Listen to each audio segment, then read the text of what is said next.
অনেকে গরুকে লবণ খাওয়ার, তো সাথে যদি লবণের সাথে যদি যদিও আমরা 100 কেজি দানাদার খাবারে খাবার সোডা যেটা আছে সেটা ইউজ করি, কিন্তু আপনি যদি সেটা ঝামেলা মনে করেন খাবার, কারণ 100 কেজি খাবার অনেক অনেকদিন থেকে যায়, সেক্ষেত্রে আপনি লবণের সাথে কিন্তু প্রতিদিন খাবার সোডা দিয়ে তারপরে গরুকে খাওয়াতে পারেন।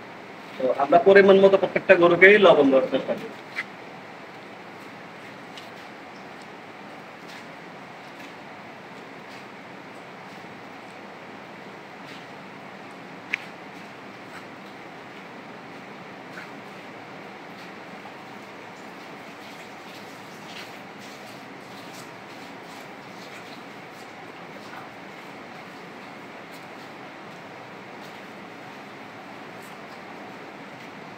কারণ সোডিয়াম কার্বনেট, যেটা আমরা খাবার সোডা, যে মানুষের খাই সোডা বা যে যে নামে ডাকেন না কেন, এটা গরুর জন্য খুবই উপকারী। তার কারণ গরুর চেম্বার আছে 4টা।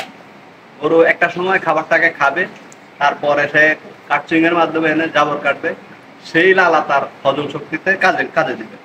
তো আসলে গরুকে যখন আপনি খাবার সোডা দিবেন, তার ডাইজেস্টিং সিস্টেমটা খুবই ভালো হবে। কারণ খামারিরা, যদি আপনি যে খাবারটা দিচ্ছেন সেই খাবারটা যদি তার গোবরের সাথে বের হয়ে যায়, তখন কিন্তু আপনি সেই খাবারটার থেকে আশানুরূপ ফল পাবেন। সেক্ষেত্রে আমাদের করণীয়, আমরা মানে খাবারের সাথে, আলাদার সাথে হোক বা খাবারের আগে হোক, লবণের সাথে খাবার সোডা মিক্স করে গরুকে দেবেন, দেখবেন আপনার গরু ভালো থাকবে এবং গরুর পেট ফাঁপা, বদহজম, খাবারেও রুচি, এই 3টা জিনিস থেকে আপনি মুক্ত থাকতে পারেন। কারণ এই সমস্যাগুলোই মেজর।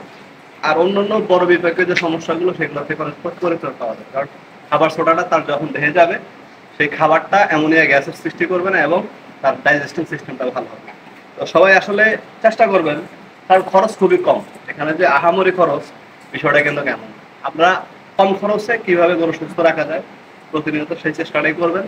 তো সবাই ভালো থাকবেন, সুস্থ থাকবেন, এবং ভিডিওটি ভালো লাগবে অবশ্যই লাইক কমেন্ট শেয়ার করে এবং অন্যকে দেখার সুযোগ করে দিবেন। সবাই ভালো থাকবেন। আসসালামু আলাইকুম।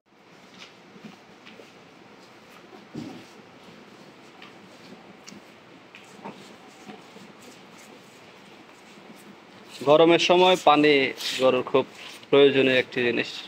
আমরা গরুকে সাদা পানি দিয়ে রাখি সারাদিন, 2 টাইম খাবার দিই, সাথে সাদা পানি দিয়ে রাখি।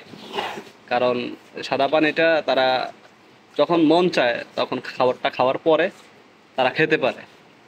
এই জন্য গরুর সামনে সবসময় অলওয়েজ খাবারের টাইম ব্যতীত সাদা পানি দিয়ে রাখার চেষ্টা করবে, ফ্রেশ পানি, যেটা চাইলে আপনিও খেতে পারেন। তো এই হচ্ছে মূল থিওরি। গরুকে সারাদিন খাবার না দিয়ে টাইম ডিভাইডেড করে আপনি খাবারটা দিবেন। সবাই ভালো থাকবেন।